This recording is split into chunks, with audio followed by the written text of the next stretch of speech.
जो काशीराम जी की line of thinking है, उसी लाइन ऑफ थिंकिंग में हम लोग काम कर रहे हैं और उस दिशा में आने वाले समय में 2024 के लिए भी हम लोग तैयारी कर रहे हैं।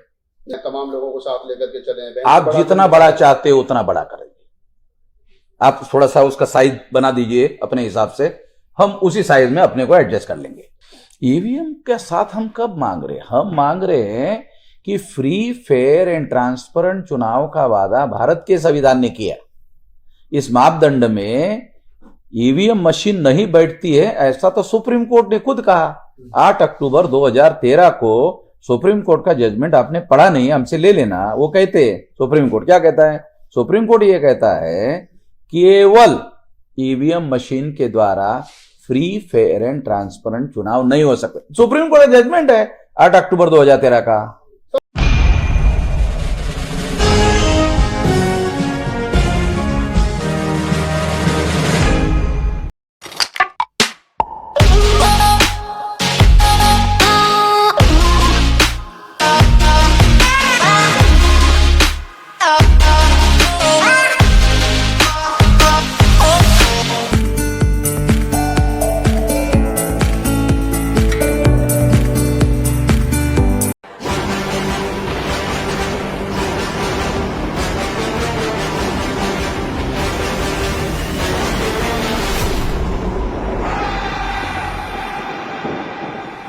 दल भी चलाते हैं, सामाजिक संगठन भी चलाते हैं और सोशल एक्टिविस्ट के रूप में भी आप काम कर रहे हैं।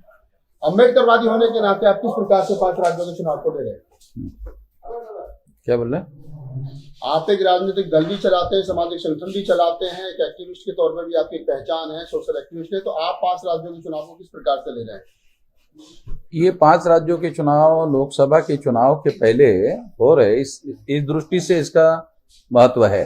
क्योंकि अगर इसका रिजल्ट बीजेपी के विरोध में जाता है, जिसकी ज्यादा संभावना है,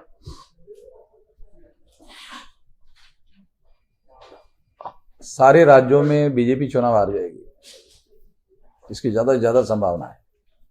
जैसे बीजेपी 5 राज्यों में चुनाव अगर हार जाती है, कांग्रेस हार जाती है तो क्या मिलता है? नहीं, हमें इसमें कोई बेनिफिट नहीं।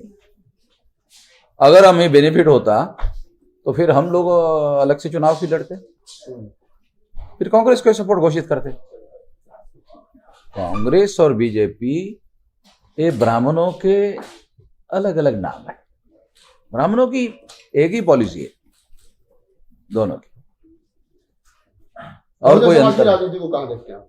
बहुजन समाज की राजनीति, मौलिक बात यह है कि हम लोगों को अपने बल पर जब तक राजनीतिक क्षेत्र में हम जिसको 85% कहते हैं, SC, ST, OBC माइनॉरिटी को, इन लोगों को अपना राष्ट्रीय स्तर का दल चलाना चाहिए, अपने चुनाव अपने बल पर लड़नी चाहिए। काशीराम जी जब थे तब इस बात को वो ध्यान में रखते थे, ऐसा करते थे, इस बात को ज्यादा तवज्जो देकर ही वो करते थे। जो काशीराम जी की लाइन ऑफ थिंकिंग है, उसी लाइन ऑफ थिंकिंग में हम लोग काम कर रहे हैं और उस दिशा में आने वाले समय में 2024 के लिए भी हम लोग तैयारी कर रहे हैं। इस तरह लाइन ऑफ थिंकिंग में तो बसपा से बेहतर काम कर रही है, क्योंकि राजनीतिक विकल्प के रूप में, उनकी उत्तराधिकारी के रूप में मायावती जी है ऑलरेडी। हाँ, मायावती जी है, ऐसा अभी कोई मान नहीं रहा है। आप लोग मान रहे हैं, कोई बात नहीं है। मायावती को बसपा का उत्तराधिकारी मान रहे हैं, मायावती को बसपा का उत्तराधिकारी, हम बामसेफ है ना, ये सारे पैदा करने वाले लोग हम हैं। मायावती को पैदा करने वाले और तमाम ये हम लोग बामसेफ है, ये तो आप लोगों को मालूम है। तो मायावती की औकात भी तो जानते हैं ना, क्योंकि औकात तो बनाने वाले हम ही है। सर वामसेफ में भी तो समझौता नहीं है, वामसेफ की भी 4-5 दड़े हो गए, एक आप चला रहे हैं, कुछ दूसरे चला रहे हैं, मूलचंद जी ग्रुप है वगैरह वगैरह, 5-6 ग्रुपों में आप भी लोग बटे हुए हैं। मुझे और भी लोग हो जाए और 10-15 हो जाए, मुझे कोई एतराज नहीं है। क्यों?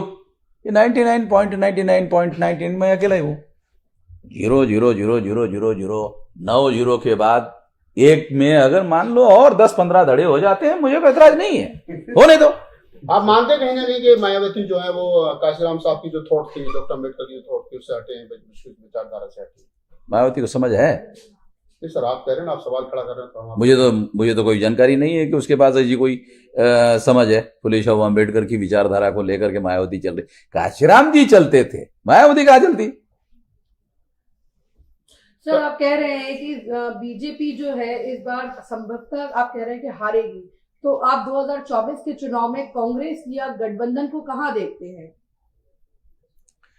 कांग्रेस और गठबंधन जो है, इंडिया गठबंधन जिसको आप कह रही है, वो अकेले बीजेपी के विरोध में कामयाब होंगे ऐसा नहीं लगता हमें। मगर इसका बेनिफिट उनको होगा 4-5 राज्यों के चुनाव का। सर आप अम्बेडकरवाद की बात करते हैं, तो 2024 में अगर कोई पार्टी, जो पार्टी बहुजन समाज को रिप्रेजेंट कर रही है, तो आपका सपोर्ट उनको रहेगा? नहीं, हम किसी को भी सपोर्ट नहीं करेंगे, क्योंकि कोई सपोर्ट करने लायक कोई ऐसी बात होगी तो उसके बारे में हमारे पास प्रपोजल आता है तो विचार करते हैं, अन्यथा हम नहीं मानते हैं कि कोई सपोर्ट करने लायक चीज है। अगर मायावती जी कहती हैं, वामन बेसराम जी आप आइए, चंद्रशेखर जी आप आइए, तमाम वो बहुजन समाज के नेता जो पूरे अम्बेडकर आंदोलन से निकले हैं, हाँ। और क्या बैठ करके डिस्कस करते हैं और सब लोग मिलकर के फिर काशीराम पूरे इसके लिए आपको हम मध्यस्थ के तौर पर मैं प्रेस में घोषित कर देता हूं, आप ऐसा काम कर लीजिए मेरी तरफ से। वामन बेसराम जी जाएंगे, अगर वो बुलाएंगे? ये सब जाएंगे, वो उसको क्यों जाएंगे? बुलाए ना आप। अरे आपको समझ में नहीं आ रहा हम क्या बोल रहे हैं? आप मेडिएटर का रोल प्ले करके हम दोनों को इकट्ठा लाइए ना। नहीं, आप समझ रहे हैं, हम क्यों जाएंगे? मायावती के इन्विटेशन पर जाएंगे, मायावती के इन्विटेशन पर जाएंगे, ये मुद्दा तो है नहीं ना।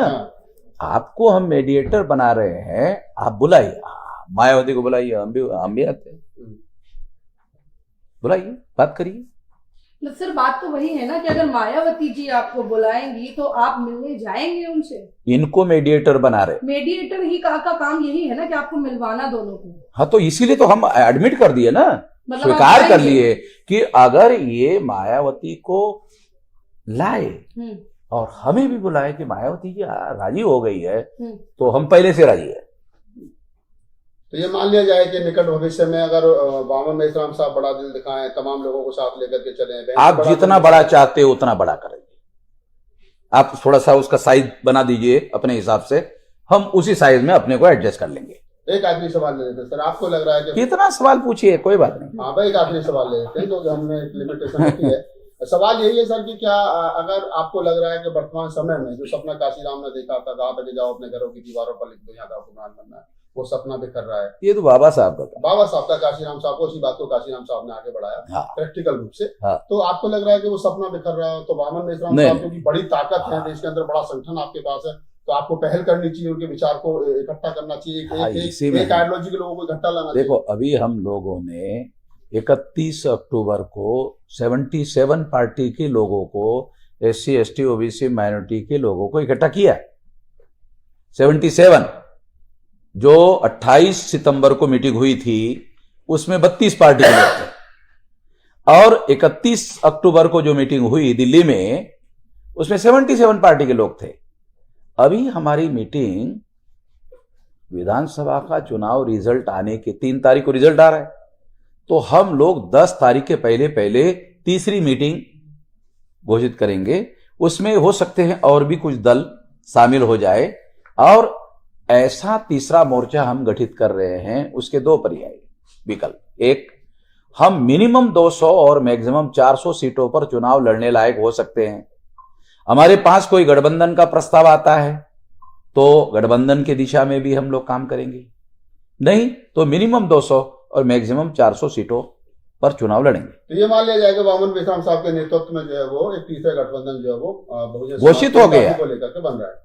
वो राष्ट्रीय परिवर्तन मोर्चा के नाम पर बाकायदा घोषित हो गया है, उसको बढ़ाने में लगे हुए हैं। उसकी तीसरी मीटिंग जो है 10 दिसंबर के पहले होगी। एक सवाल और लेते हैं, आप हमेशा ईवीएम को लेकर के आक्रामक रहते हैं, आपका गठबंधन चाहे वाम से हो, चाहे राजनीतिक दल हो, चाहे आपके और अन्य साथी हो। आपको लगता है कि आप 200 राजनीतिक दलों को, छोटे बड़ों को मिलाकर के 2024 के चुनाव में जाएं, और फिर आप हारने के बाद ये कहने लगे कि ईवीएम ने हमारा साथ नहीं दिया? ईवीएम का साथ हम कब मांग रहे हैं? हम मांग रहे हैं कि फ्री, फेयर एंड ट्रांसपेरेंट चुनाव का वादा भारत के संविधान ने किया। इस मापदंड में ईवीएम मशीन नहीं बैठती है, ऐसा तो सुप्रीम कोर्ट ने खुद कहा। 8 अक्टूबर 2013 को सुप्रीम कोर्ट का जजमेंट आपने पढ़ा नहीं, हमसे ले लेना। वो कहते हैं, सुप्रीम कोर्ट क्या कहता है? सुप्रीम कोर्ट ये कहता है केवल ईवीएम मशीन के द्वारा फ्री, फेयर एंड ट्रांसपेरेंट चुनाव नहीं हो सकते। सुप्रीम कोर्ट का जजमेंट है 8 अक्टूबर 2013 का। इसलिए इस मशीन को पेपर ट्रेल मशीन लगाना होगा। तो हमने इसके लिए आंदोलन किया और हमारे आंदोलन की वजह से पेपर ट्रेल लग गया, गिनती नहीं हो रही। तो इसके लिए 1 लाख लोगों का मोर्चा लेकर जाने का 26 तारीख को हमने ऐलान किया था। अभी वो तारीख हमने 31 जनवरी को किया है कि चुनाव के पहले इसको ज्यादा हाईलाइट किया जाए। आप सुप्रीम कोर्ट का जिक्र कर रहे हैं कि सुप्रीम कोर्ट का डिसीजन 1913 का, सुप्रीम कोर्ट के डिसीजन राजनीतिक दबावों में बदलते रहे, चाहे वो ललित सिंह यादव वर्सेस क्या नाम राम मंदिर का क्या नाम है उसका सच्ची रामायण का मामला। उस समय सुप्रीम कोर्ट की डिसीजन है कि 1971 में कि रामलला जो है वो एक नॉट लीगल पर्सन और कभी पैदा नहीं हुआ, रामायण वो कोई ग्रंथ नहीं है। और अभी वर्तमान में जो डिसीजन आया उसमें कहा रामलला जो लीगल पर्सन, तो वो भी सुप्रीम कोर्ट का डिसीजन। हाँ, ये बात सही है, मगर जब तक जो सुप्रीम कोर्ट के जजमेंट के रेफरेंस में मैं आपको कह रहा हूं, वो जजमेंट तो अभी बरकरार है ना, अभी तो चेंज नहीं हुआ। जो जजमेंट का आप रेफरेंस दे रहे हैं वो जजमेंट चेंज हुआ है जनता का जो दबाव पैदा हुआ, आंदोलन पैदा हुआ उसके आधार पर। तो हम तो वही जनता का आंदोलन खड़ा करने की दिशा में आगे बढ़ रहे हैं कि अगर जनता के आंदोलन के दबाव में ही सुप्रीम कोर्ट सही फैसले लेती है तो फिर सही फैसले लेने के लिए हम जनता का आंदोलन खड़ा करते हैं। यही तो आपके सामने घोषित किया। सर, आपने कहा कि बामसेफ ने बहन जी को पैदा किया, चंद्रशेखर को किसने पैदा किया है? चंद्रशेखर के बारे में यार आप लोग पूछ रहे हैं तो चंद्रशेखर को पूछना चाहिए ना। चंद्रशेखर के बाप के बारे में मुझे पूछ रहे हो? चंद्रशेखर का बाप के बारे में बता देते हैं ना हम लोग। चंद्रशेखर तो हमारे बामसेफ का प्रोडक्शन नहीं है, ये तो हम पहले से कह रहे हैं ना। आप चंद्रशेखर के बाप के बारे में जानकारी पूछ रहे, चंद्रशेखर नहीं बता सकता ज्यादा बेहतर कि आपका बाप कौन है? अरे बेटे को पूछना चाहिए कि तुम्हारा बाप कौन है। आप हमको पूछ रहे, वो तो हमारा दोस्त है। तो 200 पार्टी में चंद्रशेखर शामिल है, 200 पार्टी में चंद्रशेखर शामिल है, आजाद समाज पार्टी शामिल है। वो अभी टेलीफोन आया था चंद्रशेखर का मध्य प्रदेश कि वो बोल रहे थे कि मैं आज मिल नहीं पाता हूँ, फला तारीख को मिल लेते। छत्तीसगढ़, मध्य प्रदेश, राजस्थान उनका वो यही बोल रहे थे कि चुनाव में मैं थोड़ा बिजी हूँ, चुनाव में मैं बिजी। वो बोल रहे थे कि चुनाव में बिजी हूँ इसलिए मैं आ नहीं पा रहा हूँ, नहीं तो आज मिलना चाहता था। वो प्रेस कॉन्फ्रेंस में भी हम लोग बुलाते सर। अगर अभी तो हम लोग 2 लोग मिलकर ये यही प्रेस कॉन्फ्रेंस कर लेते हैं। आपको पहले ही इन्विटेशन दे देता हूँ। सर, अगर मान लीजिए कि आप लोग जो राजनीतिक दल आप बता रहे हैं कि हम एक गठबंधन करेंगे, हाँ। और वो इलेक्शन होता है और उसमें आप कुछ सीटों से आगे पीछे हो जाते हैं, आप जीत के नजदीक हो, तो आप बीजेपी के साथ आप उसमें अलायंस करेंगे? देखो, बीजेपी के साथ अलायंस का हमारे सामने कोई मुद्दा नहीं है। हम लोग बीजेपी की जो राजनीति आज चल रही है वो देश हित में नहीं है, वो हम लोगों के भी हित में नहीं है, देश के भी हित में नहीं है। इसके विरोध में हमारा स्टैंड है। और एक कांग्रेस के बड़े प्रवक्ता कहते हैं कि इंडिया गठबंधन मायावती के बिना अधूरा है, बहन जी के बिना अधूरा है। इस पर आप क्या कहेंगे? अब उनको ऐसा क्यों लगता है, ये तो उनको भी पूछा जाना चाहिए कि अधूरा है तो मायावती को घास नहीं डाल रही, तो हम अकेले लड़ेंगे बोल रहे। ऐसा तो बयान है ना भाई, क्योंकि उन्होंने कहा दलित वोट मेरे पास है, ये बहन जी ने कहा है। हाँ नहीं, ये बयान मायावती का है, दलित वोट मेरे पास है, तो ये कहना चाहिए कि दलितों की ठेकेदार मायावती है। शायद 2024 की बात नहीं रहेगी। अच्छा, 13% है आपको वो कह रही है 85% है। 13% है, चुनाव आयोग के रिकॉर्ड से आधार पर बोल रहा हूँ, 13% है बहन जी का। छोटे संगठन बनाकर आप कहीं ना कहीं बहन जी के वोट काटने का काम करेंगे? मतलब बहन जी का साम्राज्य स्थापित हो गया और हम ही कमजोर कर रहे? क्या बात करते हो यार, मैं तो पत्रकार होकर आप कौन से जमाने में रहते हो समझ में नहीं आता। आप तो ऐसा सोच रहे हो मायावती बन चुकी है प्रधानमंत्री, खामखा हम वामन मेजराम उसकी टांग अड़ा रहे। अगर आप ऐसा पक्का कर दो, अगर आप पक्का कर दो तो मैं लिखवा देता हूं मायावती को प्रधानमंत्री बनने के लिए। मेरे क्या ऐतराज है? मेरा कौन सा जमीन का टुकड़ा खाने वाली है वो? सर बहन जी 4 बार सीएम बनी है, बड़े सूबे की उत्तर प्रदेश की, बड़ा है जनसंख्या के हिसाब से। बनाने वाले हम सर, लोग प्लीज। हैं, हमें मत बताओ कैसी बनी है। कोई अरे political power नहीं है सर। बनाने बड़ा वाले सर, हम बामसेफ वाले, काशीराम जी बामसेफ के राष्ट्रीय अध्यक्ष थे, हम लोग बनाने वाले, हमको मालूम है कैसी बनी है मायावती। महाराष्ट्र में बसपा के लोग हमने कहते बनाया हैं- है। बसपा के लोग कहते हैं कि वामन मेश्राम का जो ग्रुप है उनकी खुद की ताकत है, पार्षद जिताने की नहीं है, और बहन जी पर निशाना साधते हैं। काहे के लिए चिंता कर रहे फिर? हम कोई पार्षद चुनाव जितवाने लायक नहीं है, काहे को चिंता कर रहे? कह रहे हैं गठबंधन बना रहे 200 पार्टियों का। अरे फिर इसमें क्या ऐतराज है? हम तो लोगों को इकट्ठा कर रहे हैं कि नहीं कर रहे भाई? हम 200 पार्टियों का अगर मान लो गठबंधन बनाते हैं तो इसमें लोगों का क्या ऐतराज है? इकट्ठा कर रहे हैं ना, लोगों को इकट्ठा कर रहे हैं। आपकी सब जितनी पीसी होती है सब में बहन जी को टारगेट किया जाता है, इसकी पीछे मुख्य वजह क्या है? अगर आप लोगों ने बहन जी का सवाल नहीं उठाया होता तो हमने टारगेट किया होता? आप तो चाहते हैं कि ये सवाल उठाया जाए और हमने टारगेट करे और फिर हमारा वो क्या बोलते हैं टीआरपी बन जाए। अरे यार, ये मैं पत्रकार हूं, बाद में कोई सांसद नहीं किसी बना संगठन का ये हूं। हाँ? कोई सांसद विधायक नहीं सर, आपका बहन जी को टारगेट करते हैं आप। बड़ा उनका बहन जी ने ऐलान किया है कि परशुराम का पुतला खड़ा करने वाली है। वो पॉलिटिकल क्या आप मानते हैं कि वो तो बीएसपी क्या का political? ब्राह्मणीकरण हो गया क्या सर? हाँ हो गया। कैसे? हाँ बीएसपी का ब्राह्मणीकरण हो गया है क्योंकि ब्राह्मण उसके फैसले कर रहे हैं, उसके फैसले ब्राह्मण कर रही है पहले वो और उसके फैसले प्रो ब्राह्मण होते हैं, प्रो ब्राह्मण। सर जो दलित है बीजेपी में, क्या वो दलितीकरण कर रहे हैं बीजेपी का, जो हाँ। बड़े पदों पर औकात वाले लोग होते हैं, करते हैं, औकात होनी चाहिए ना। ब्राह्मणों की औकात है, वो जहां जाते हैं वो पॉलिसी फ्रेम करने पर ज्यादा ध्यान देते हैं। हर पार्टी में जहां अकेटा ब्राह्मण रहेगा वो पॉलिसी निर्धारित करने पर ध्यान देता है। उनको मालूम है ना, ये पार्टी में हमारी संख्या नहीं है तो पॉलिसी को कंट्रोल करना चाहिए। हम जानते हैं ना, ब्राह्मण किसी भी पार्टी में जाएगा तो हर पार्टी में प्रवक्ता बन जाता है, हर जगह। मीडिया इंचार्ज बन जाता है। हाँ मतलब वो ये आप लोगों को यार, सर आप बहुत चल। बड़ा चल, शब्द ओवर। हाँ? एक सवाल लेना है मुझे। हाँ। सर आप बार बार एक शब्द यूज कर रहे हैं, औकात होनी चाहिए, औकात होनी चाहिए, इसका किस संदर्भ में आप बात कर रहे हैं? देखो औकात का मतलब होता है कि किसी भी विषय पर अगर आपके पास कोई शक्ति है, ताकत है, तो वो शक्ति और ताकत के हिसाब से ही तो बात होगी ना। तो जिस आदमी के पास संगठन शक्ति की औकात होगी, ताकत होगी, शक्ति होगी, उसी हिसाब से उसी लेवल की बात करेगा कि नहीं करेगा।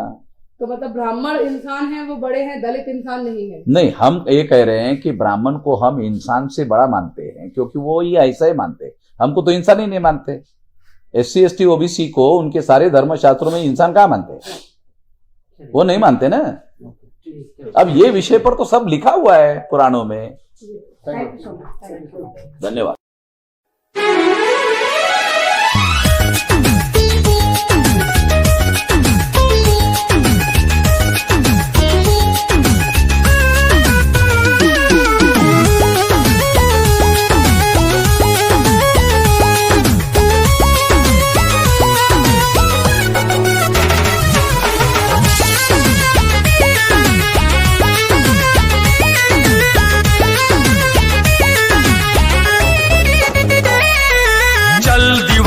चलता चल, चलता चल तू चलता चल। दुनिया के अन्याय से भीम दीवाने लड़ता चल। चल दीवाने चलता चल, चलता चल तू चलता चल। दुनिया के अन्याय से भीम दीवाने लड़ता चल। नागवंश का नायक है तू, द्रविड़ों का सरदार है, मौर्य वंश का है जुनून, तू भारत का रखवार है। तेरी भुजा में बसा हुआ है, तेरी भुजा में बसा हुआ है चंद्रगुप्त का बाहुबल। चल दीवाने चलता चल, चलता चल तू चलता चल। चल दीवाने चलता चल, चलता चल तू चलता चल। दुनिया के अन्याय से भीम दीवाने